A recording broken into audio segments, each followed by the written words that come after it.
ML Sports Take here, brought to you by Stanley Law Offices, Liverpool Physical Therapy, and our great friends over at Tiny Bubbles Laundromat. If you're in and around Central New York, get on over to Tiny Bubbles. Liverpool, Fulton East, Syracuse. Pay Range mobile app is available. And of course, you can wash, dry, and fold laundry for only $1 a pound. Tiny Bubbles Laundromat is the official laundromat of the ML Sports Platter. I'm just deflated. I'm crushed. I almost don't even know what to say on this video. I'm going to break this thing down as best I can in the few ways and areas where I think St. Bonaventure lost this basketball game. Number one, the Bonnies are not a three-point shooting team. We know that. That's not their DNA. That's not their identity. And yet, from the beginning of the game, they were settling for outside shots. They were not getting the ball into Oshun. They weren't driving to the hole. They weren't using their big bodies, their agile, balanced, big, controlled bodies. Adaway Holmes, these guys, when they go to the tin, are really, really good. They weren't doing that, and they were just settling for these garbage shots. The Bonnies only made 5 3-pointers in the entire game. I know Welch made one late that was huge. They were down 4, cut it to 1, but they made 5. They shot 25% from 3. If they had just worked the ball inside from the beginning of the game, gotten to the free throw line more, although apparently getting to the free throw line didn't matter in this game, especially late. I'll get to that in a second. But absolute frustration watching this basketball game because you knew that they had to do that. And Mark Schmidt, in the early first half interview, said they had to get to the rim.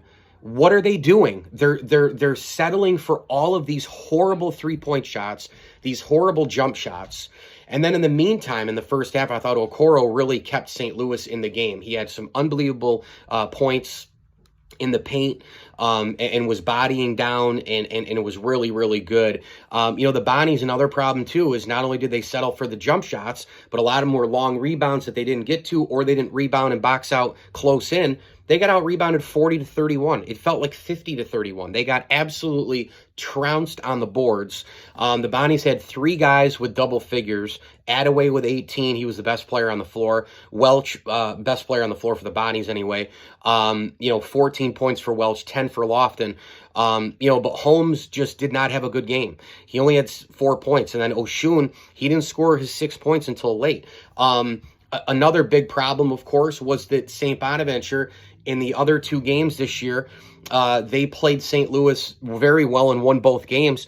But part of that was because they stopped Jimerson from the outside. And today, Jimerson goes off. Jimerson goes 6 for 9 from 3. I mean, that was a huge part of this game. He had 18 points from three-point land. You can't give those shots up to Jimerson, because what happens is if he misses and he gets rattled, he's kind of rattled for the whole game. He's one of those shooters. He's one way or the other.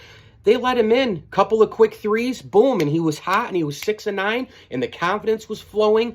A couple of them were challenged, I understand, but Jimerson made them because he was confident, and he is a very good shooter when he gets going. And so that really hurt St. Bonaventure, no doubt. The refs in this game, I thought, were absolutely horrible. Not blaming them by any stretch of the imagination. Please don't get that idea. But they were bad at both ends, and I thought there was a swing in the second half that went against St. Bonaventure. Again, they were able to come back from it, but at the time, it seemed like it was uh-oh time, and it was going to be in real danger zone to get blown out of this game. And it was around the 13-minute mark. If you remember, Kyle Lofton turned the ball over. Then Collins turned the ball over for the Billikens. Then, Lofton had the steal, right, off of that. Jaren Holmes, though, misses a layup. And Collins, he maybe got a little piece of it, but it was a one of those baskets where you're like, you want that, you need that. Bonaventure gets the offensive rebound, though. Then Koulibaly misses the jumper, right? And then down comes St. Louis, and they make a 3-point shot at 42-35. That was a 3-point swing. A couple of fouls here and there that I thought were probably missed before that.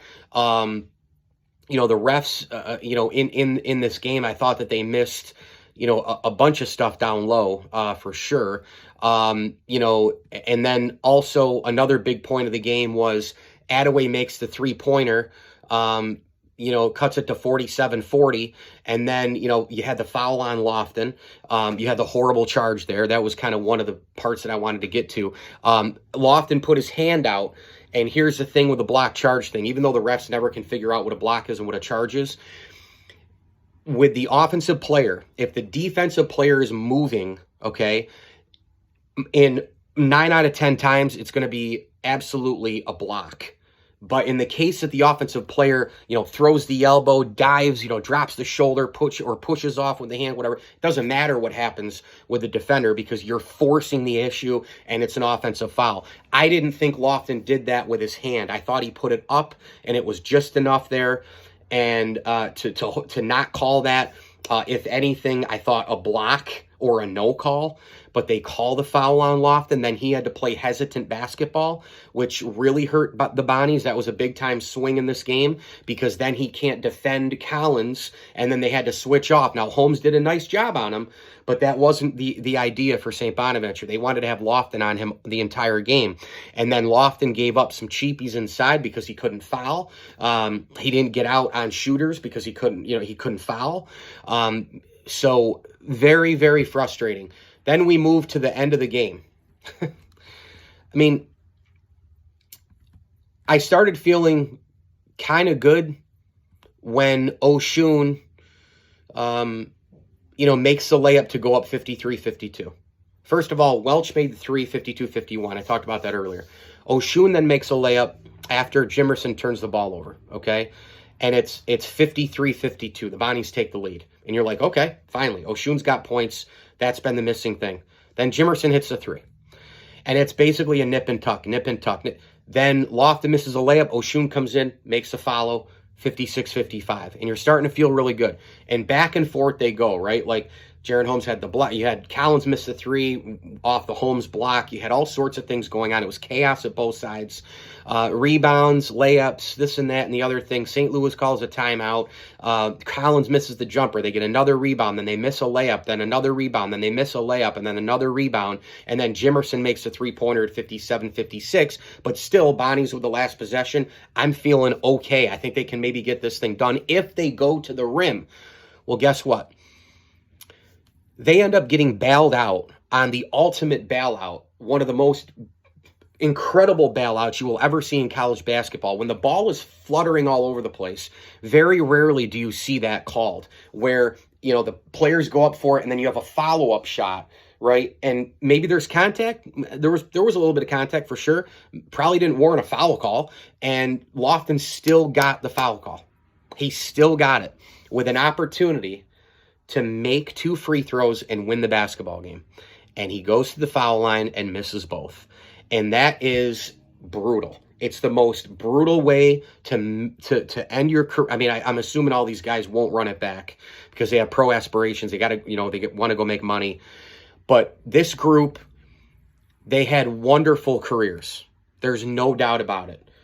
They did some things at Bonaventure that were unprecedented. Last year's A-10 tournament title and A-10 regular season title, incredible. I know there's going to be some people out there like, oh, they still had a 20-win season, but it just doesn't matter. This is the worst possible way to end the season. And frankly, overall, I know that some people, I'm going to get a couple because that's just how it goes.